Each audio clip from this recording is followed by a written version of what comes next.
Voici la lecture de la Bible.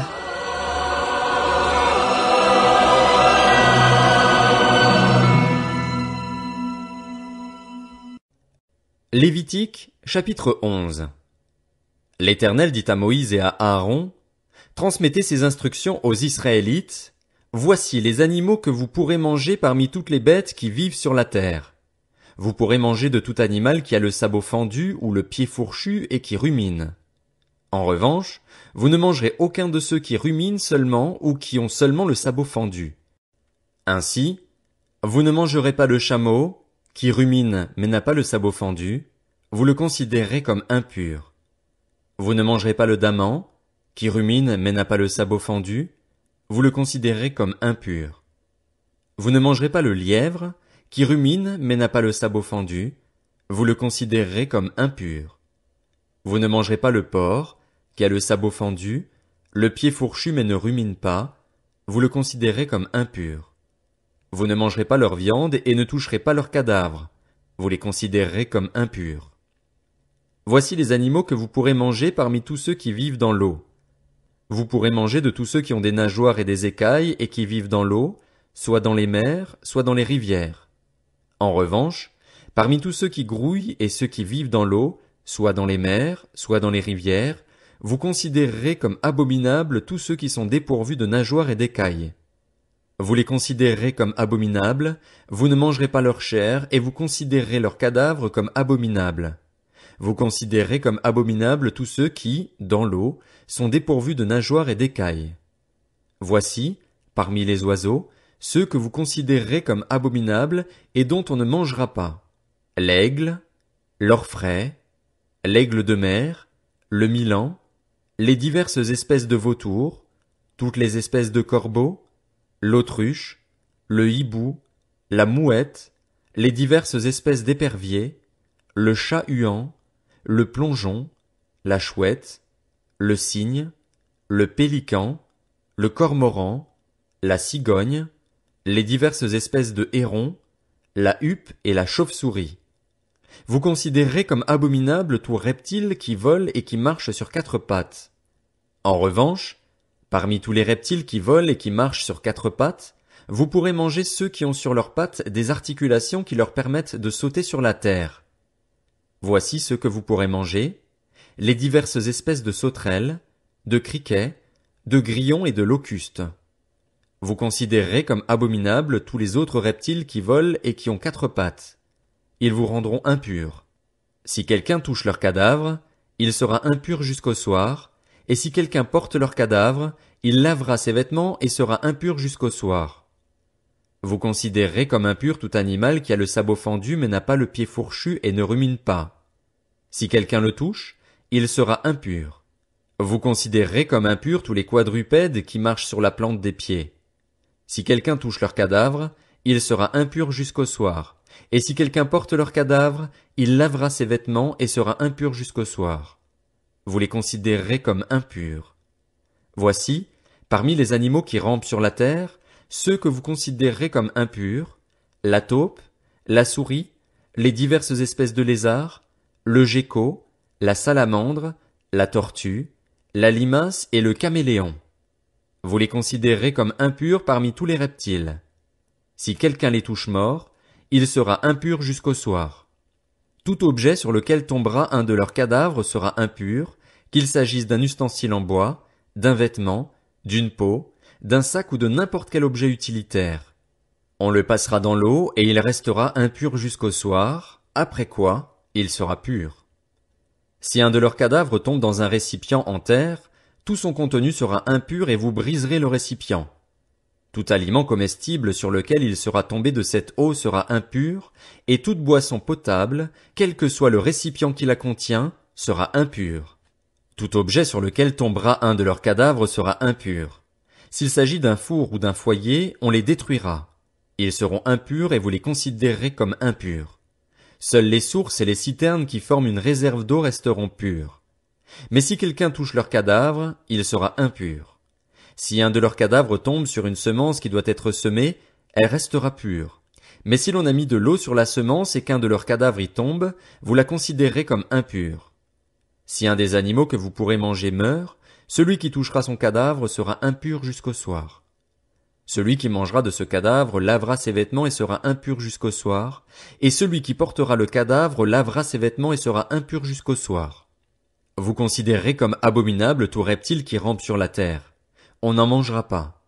Parmi tous les reptiles qui rampent sur la terre, vous ne mangerez aucun de ceux qui se traînent sur le ventre, ni de ceux qui marchent sur 4 pattes ou sur un grand nombre de pattes, car vous les considérerez comme abominables. Ne vous rendez pas vous-même abominables par tous ces reptiles qui rampent, ne vous rendez pas impurs par eux, ne vous souillez pas par eux. En effet, je suis l'Éternel, votre Dieu. Vous vous consacrerez et vous serez saints, car je suis saint, vous ne vous rendrez pas impurs par tous ces reptiles qui rampent sur la terre. En effet, je suis l'Éternel qui vous ai fait sortir d'Égypte pour être votre Dieu, et vous serez saints car je suis saint. Telle est la loi concernant les animaux, les oiseaux, tous les êtres qui vivent dans l'eau et tous ceux qui rampent sur la terre, afin que vous distinguiez ce qui est impur et ce qui est pur, l'animal qui se mange et celui qui ne se mange pas.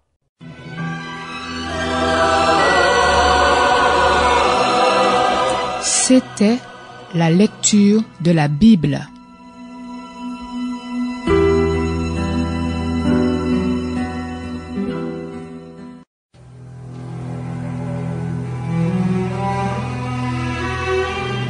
Voici la lecture de la Bible.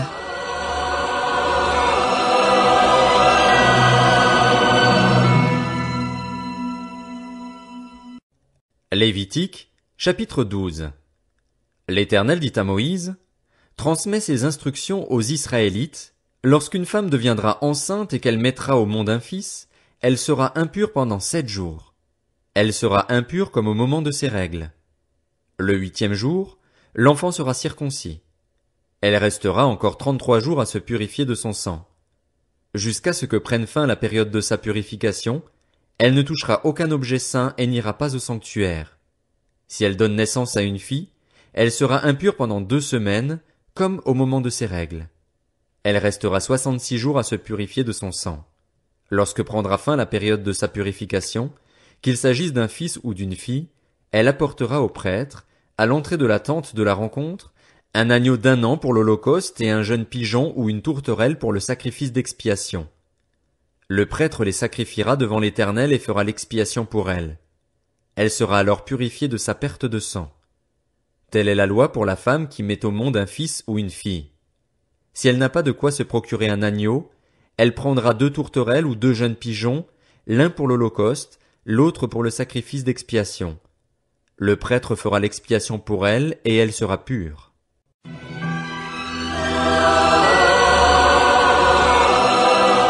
C'était la lecture de la Bible.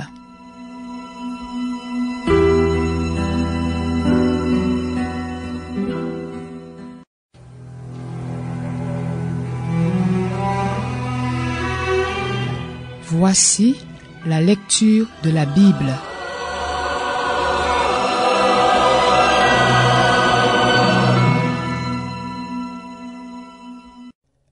Lévitique, chapitre 13. L'Éternel dit à Moïse et à Aaron, « Lorsqu'un homme aura sur la peau une grosseur, une dartre ou une tache blanche qui ressemblera à une plaie de lèpre sur sa peau, on l'amènera au prêtre Aaron ou à l'un de ses descendants qui seront prêtres. Le prêtre examinera la plaie qui est sur la peau. Si le poil de la plaie est devenu blanc et que la plaie paraisse former un creux dans la peau, c'est une plaie de lèpre. Le prêtre qui aura fait l'examen déclarera cet homme impur. S'il y a sur la peau une tache blanche qui ne paraisse pas former un creux dans la peau et que le poil ne soit pas devenu blanc, le prêtre enfermera pendant 7 jours celui qui a la plaie. Le prêtre l'examinera le 7e jour. Si la plaie lui paraît ne pas avoir fait de progrès et ne pas s'être étendue sur la peau, il l'enfermera une 2e fois pendant 7 jours. Le prêtre l'examinera une 2e fois le 7e jour. Si la plaie est devenue pâle et ne s'est pas étendue sur la peau, il déclarera cet homme pur, c'est une dartre. L'homme lavera ses vêtements et il sera pur. Mais si la dartre s'est étendue sur la peau après qu'il s'est montré au prêtre pour être déclaré pur, il se fera examiner une 2e fois par le prêtre. Le prêtre l'examinera. Si la dartre s'est étendue sur la peau, il le déclarera impur. C'est la lèpre. Lorsqu'il y aura sur un homme une plaie de lèpre, on l'amènera au prêtre. Le prêtre l'examinera. S'il y a sur la peau une grosseur blanche, si cette grosseur a fait blanchir le poil et qu'elle porte une trace de chair vive, c'est une lèpre durable dans la peau de cet homme.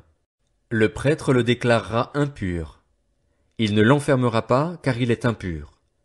Si la lèpre fait une éruption sur la peau et couvre toute la peau de celui qui a la plaie, depuis la tête jusqu'aux pieds, partout où le prêtre pourra porter ses regards, il l'examinera. Quand il aura vu que la lèpre couvre tout le corps, il déclarera pur celui qui a la plaie. Comme il est devenu entièrement blanc, il est pur. Mais le jour où l'on apercevra sur lui de la chair vive, il sera impur. Lorsque le prêtre aura vu la chair vive, il le déclarera impur. La chair vive est impure, c'est la lèpre. Si la chair vive change et devient blanche, il ira vers le prêtre. Le prêtre l'examinera et, si la plaie est devenue blanche, il déclarera pur celui qui a la plaie, il est pur. Lorsqu'un homme aura eu sur la peau un ulcère qui a été guéri et qu'apparaîtra, à la place où était l'ulcère, une grosseur blanche ou une tache d'un blanc rougeâtre, il se montrera au prêtre. Le prêtre l'examinera. Si la tache paraît former un creux dans la peau et que le poil soit devenu blanc, le prêtre le déclarera impur. C'est une plaie de lèpre qui a fait éruption dans l'ulcère. Si le prêtre voit qu'il n'y a pas de poil blanc dans la tache, qu'elle ne forme pas un creux dans la peau et qu'elle est devenue pâle, il enfermera cet homme pendant 7 jours. Si la tache s'est étendue sur la peau, le prêtre le déclarera impur. C'est une plaie de lèpre. Mais si la tache est restée à la même place et ne s'est pas étendue, c'est une cicatrice de l'ulcère. Le prêtre le déclarera pur. Lorsqu'un homme aura eu sur la peau une brûlure par le feu et qu'apparaîtra sur la trace de la brûlure une tache blanche ou d'un blanc rougeâtre, le prêtre l'examinera. Si le poil est devenu blanc dans la tache et qu'elle paraisse former un creux dans la peau, c'est la lèpre qui a fait éruption dans la brûlure. Le prêtre déclarera cet homme impur. C'est une plaie de lèpre. Si le prêtre voit qu'il n'y a pas de poil blanc dans la tache, qu'elle ne forme pas de creux dans la peau et qu'elle est devenue pâle, il enfermera cet homme pendant 7 jours. Le prêtre l'examinera le 7e jour. Si la tache s'est étendue sur la peau, il le déclarera impur. C'est une plaie de lèpre. Mais si la tache est restée à la même place, ne s'est pas étendue sur la peau et est devenue pâle, c'est la boursouflure de la brûlure. Le prêtre le déclarera pur, car c'est la cicatrice de la brûlure. Lorsqu'un homme ou une femme aura une plaie à la tête ou au menton, le prêtre examinera la plaie. Si elle paraît former un creux dans la peau et qu'il y ait du poil jaunâtre et mince, le prêtre déclarera cette personne impure. C'est la teigne, la lèpre de la tête ou du menton. Si le prêtre voit que la plaie de la teigne ne paraît pas former un creux dans la peau et qu'il n'y a pas de poil noir, il enfermera pendant 7 jours celui qui a la plaie de la teigne. Le prêtre examinera la plaie le 7e jour. Si la teigne ne s'est pas étendue, s'il n'y a pas de poil jaunâtre et si elle ne paraît pas former un creux dans la peau, celui qui a la teigne se rasera, mais il ne rasera pas la place où est la teigne. Le prêtre l'enfermera une 2e fois pendant 7 jours. Le prêtre examinera la teigne le 7e jour. Si la teigne ne s'est pas étendue sur la peau et si elle ne paraît pas former un creux dans la peau, le prêtre le déclarera pur. L'homme lavera ses vêtements et il sera pur.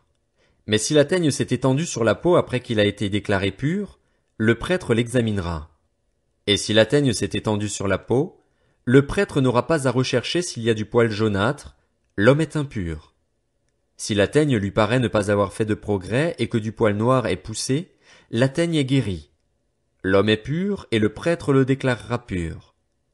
Lorsqu'un homme ou une femme aura sur la peau des taches blanches, le prêtre l'examinera. S'il y a sur la peau des taches d'un blanc pâle, ce ne sont que des taches qui ont fait éruption sur la peau. La personne est pure. Lorsqu'un homme perd ses cheveux, c'est un chauve. Il est pur. S'il perd ses cheveux du côté du visage, c'est un chauve par devant. Il est pur. Mais s'il y a dans la partie chauve de devant ou de derrière une plaie d'un blanc rougeâtre, c'est la lèpre qui a fait éruption dans cette partie chauve. Le prêtre l'examinera. Si, dans la partie chauve de derrière ou de devant, la plaie forme une grosseur d'un blanc rougeâtre, semblable à la lèpre sur la peau du corps, c'est un homme lépreux, il est impur. Le prêtre le déclarera impur. Sa plaie est à la tête. Le lépreux atteint de la plaie portera des vêtements déchirés et aura la tête nue. Il se couvrira la barbe et criera « Impur ! impur. Aussi longtemps qu'il aura la plaie, il sera impur. Il est impur. Il habitera seul et sa tente sera à l'extérieur du camp. Lorsqu'il y aura sur un vêtement une plaie de lèpre, qu'il s'agisse d'un vêtement de laine ou de lin, d'une chaîne ou d'une trame de lin ou de laine, d'une peau ou d'un objet en cuir, et que la plaie sera verdâtre ou rougeâtre sur le vêtement ou sur la peau, dans la chaîne ou la trame, ou sur n'importe quel objet en cuir, c'est une plaie de lèpre et on la montrera au prêtre. Le prêtre examinera la plaie et enfermera pendant 7 jours ceux qui en est attaqué. Il examinera la plaie le 7e jour. Si la plaie s'est étendue sur le vêtement, dans la chaîne ou la trame, sur la peau ou l'objet en cuir, c'est une plaie de lèpre durable. L'objet est impur. Le prêtre brûlera le vêtement, la chaîne ou la trame de laine ou de lin, l'objet en cuir sur lequel se trouve la plaie, car c'est une lèpre durable. On brûlera l'objet au feu. Mais si le prêtre voit que la plaie ne s'est pas étendue sur le vêtement, la chaîne, la trame ou l'objet en cuir, il ordonnera de laver ce qui est attaqué de la plaie et il l'enfermera une 2e fois pendant 7 jours. Le prêtre examinera la plaie après qu'elle aura été lavée. Si la plaie n'a pas changé d'aspect et ne s'est pas étendue, l'objet est impur. On le brûlera au feu. C'est une partie de l'endroit ou de l'envers qui a été rongé. Si le prêtre voit que la plaie est devenue pâle une fois lavée, il l'arrachera du vêtement ou de la peau, de la chaîne ou de la trame. Si elle paraît encore sur le vêtement, la chaîne, la trame ou l'objet en cuir, c'est une éruption de lèpre. On brûlera au feu ce qui est attaqué de la plaie. Le vêtement, la chaîne, la trame ou l'objet en cuir qui a été lavé et d'où la plaie a disparu sera lavé une 2e fois et il sera pur. Telle est la loi sur la plaie de la lèpre, lorsqu'elle attaque les vêtements de laine ou de lin, la chaîne ou la trame, ou n'importe quel objet en cuir. C'est d'après cette loi qu'on les déclarera purs ou impurs.